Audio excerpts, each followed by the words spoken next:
तो राजकुमार देखिए, सदन की कार्यवाही लगातार विपक्ष की भेंट चढ़ता हुआ, विपक्ष के हंगामे की भेंट चढ़ता हुआ। ऐसे में देखिए आज किस तरह से कार्यवाही को आगे बढ़ाया जाएगा, 8वां दिन है, और क्या लगता है कि विपक्ष किस तरह से घेरने का काम करेगा?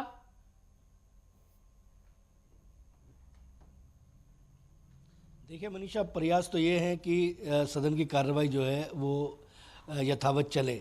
लेकिन देश की सबसे बड़ी जो पंचायत है, महापंचायत है, उस पंचायत के अंदर तमाम जो सांसद हैं, वो सांसद जब चुन के आते हैं तो कहीं ना कहीं उन्हें अपनी बात कहने का हक मिलता है और शायद उस हक का कई बार बेजा इस्तेमाल भी उसका होता है। जिस तरीके के हालात तो परिस्थितियाँ इस समय देश में बने हुए हैं, क्योंकि विपक्ष संबल के मसले को लेकर समाजवादी पार्टी के सांसदों की बात करें तो किसी भी स्थिति में क्योंकि उन्हें जाने नहीं दिया जा रहा है वहाँ पे, और वो हंगामा करने की पूरी योजना बनाएंगे। हालांकि सरकार की तरफ से भी पूरे प्रयास है कि 11 बजे संसदीय कार्रवाई शुरू हो तो अच्छे मुद्दों पर एक सौहार्दपूर्ण वातावरण बने और कुछ जो मसले हैं उन मसलों पर कुछ समाधान हो। जिस तरीके से आपने भी बताया कि एस जयशंकर चीन और भारत के जो समन्वय जो संबंध हैं, उन संबंधों पर क्या क्या नए फैसले हो रहे हैं, क्या क्या नई रणनीतियाँ बन रही हैं, इसके बारे में सदन को बताएंगे। और सदन के को बताने का सीधा सीधा मकसद ये है कि सांसदों को बताएंगे और सांसदों को बताने के साथ साथ पूरे देश की जनता को भी इस चीज़ का पता लगे। लेकिन क्या होता है, कैसे होता है, ये देखना बड़ा दिलचस्प होगा। इसके लिए मुझे लगता है कि 11 बजे तक का इंतजार करने की आवश्यकता है। बिल्कुल राजकुमार, तो देखिए विपक्ष को भी कहीं ना कहीं ये समझने की आवश्यकता है कि संसद की कार्यवाही बेहद महत्वपूर्ण होती है, और ऐसे में अगर इसी तरह से हंगामे की भेंट चढ़ती रही तो लगातार कार्यवाही बाधित होगी और कोई निष्कर्ष नहीं निकल पाएगा।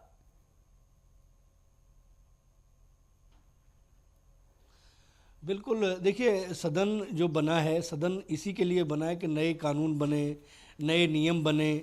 जो नियम कहीं ना कहीं चल रहे हैं, अगर उनमें कहीं कुछ त्रुटियां हैं तो उनको मसलों को रखा जाए। विकास की योजनाएं कहाँ चलनी है, किस क्षेत्र में और विकास होना है, सांसदों को अपने क्षेत्र का जो है डाटा रखना है। कहीं अगर किसी को हाईवे की आवश्यकता है, अगर किसी को कुछ और योजनाओं की ज़रूरत है तो स्वाभाविक तौर पर सांसदों के पास उसका हक है। और एक आम आदमी की आवाज़ बन के, क्योंकि जब जनता के बीच में सांसद जाते हैं और सांसदों को चुन के जनता भेजती है तो उनका मकसद सीधे सीधे ये होता है कि देश की सबसे बड़ी महापंचायत में हमारी बात को रखेंगे। लेकिन जिस तरीके की हालात परिस्थितियाँ, क्योंकि अडानी के मसले को लेकर कांग्रेस छोड़ना नहीं चाहती है, संभल के मसले को समाजवादी छोड़ना नहीं चाहती है, और एक इस तरीके का माहौल बनाकर संसद में जिस तरीके से चीज़ें चल रही हैं, वो निश्चित तौर पे एक आम आदमी भी उसको देखता है और आम आदमी भी उससे इफेक्टेड होता है। एक दिन सदन को चलाने की जो कार्रवाई है उस पर करोड़ों रुपए का खर्चा आता है, और वो आम आदमी के टैक्स से कहीं ना कहीं पे होता है। तो स्वाभाविक तौर पर जो माननीय हैं उन्हें समझना चाहिए, उन्हें सोचना चाहिए कि अपने क्षेत्र की के विकास के लिए वो किस तरीके से आगे बढ़ सकते हैं। उन्हें जो जनता ने चुन के भेजा है, जिस काम के लिए चुन के भेजा है, स्वाभाविक तौर पर उस काम को उन्हें करना चाहिए। लेकिन जिस तरीके की हालात और परिस्थितियां हैं उसमें कहने की कहीं आवश्यकता है नहीं, क्योंकि पिछले 4 दिनों से सदन चल नहीं पा रहा है।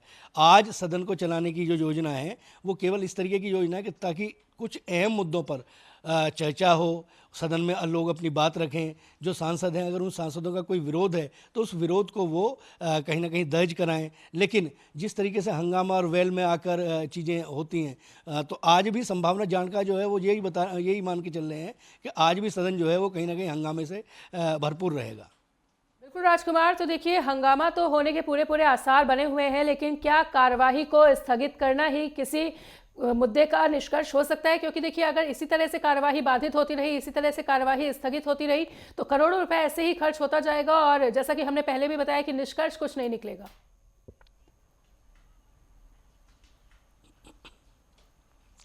नहीं, बिल्कुल अहम है। और देखिए इस पर कई बार सदन के बाहर भी चर्चा होती है। तमाम जो मंत्री हैं, संसदीय कार्य मंत्री जो हैं, वो विपक्ष के नेताओं से बात करते हैं। सर्वदलीय बैठकें बुलाई जाती हैं ताकि सारे दलों के अध्यक्षों को, सारे दलों के जो नेता हैं उनको ये बताया जा सके कि थोड़ा सा माहौल जो है वो बेहतर बनाने की आवश्यकता है। तो आज भी इस तरीके के प्रयास चल रहे हैं। जो सूत्रों के हवाले से जानकारी मिल रही है, संसदीय कार्य मंत्री किरण रिजिजू जो हैं वो विपक्ष के जितने नेता हैं उनसे संवाद कर रहे हैं, उनसे बात बनाने के प्रयास कर रहे हैं कि भाई आज जो है सदन को जो है चलने दिया जाए और उसको अच्छे से कुछ मसले जो हैं उन मसलों का कोई समाधान निकाला जाए। जिस तरीके की उनकी डिमांड्स हैं, उन डिमांड्स के लिए निश्चित तौर पर चीज़ें होनी चाहिए। हैं। अगर कुछ विपक्ष के नेता अगर कहीं जाना चाहते हैं तो उन्हें कुछ परमिशन देने की जो योजना है उस पर भी कहीं ना कहीं बातचीत चल रही है, लेकिन परिणाम क्या आते हैं, निश्चय क्या निकलता है, उसका परिणाम क्या निकलता है, इस पर निश्चित तौर पर सबकी निगाह भी रहेगी और इसका शायद मुझे लगता है कि इसका इंतजार करने की आवश्यकता है। लेकिन सदन को चलाने के लिए पूरी तरफ से सरकार की तरफ से भी प्रयास किए जा रहे हैं और विपक्ष के नेताओं का भी जो है आज थोड़ा सा रुख शायद हो सकता है कि थोड़ा सा सामंजस्य बने और जो सदन की कार्रवाई है अगर उसको स्थगित करने की भी आवश्यकता भी पड़े तो थोड़ा सा कम समय के लिए किया जाए, एक बार बातचीत की जाए, बातचीत के जरिए किसी चीज़ का समाधान क्योंकि संवाद के जरिए ही समाधान निकल सकता है। और मनीषा देखिए, ये जो सदन के अंदर जितने सांसद हैं ये सांसद कहीं ना कहीं आप ये देखिए कि एक सांसद जो है कम से कम 25-25 लाख लोगों का प्रतिनिधित्व करता है, तो स्वाभाविक तौर पर ये जिम्मेदार लोग हैं और इसमें आज देखना बड़ा दिलचस्प रहेगा कि किस तरीके से सदन चलती है, क्या होता है। इस पर 11 बजे के बाद जो पर्दा है वो उठता हुआ दिखेगा। ठीक है राजकुमार, तो तमाम बातचीत के लिए, तमाम जानकारी को साझा करने के लिए आपका बहुत बहुत शुक्रिया।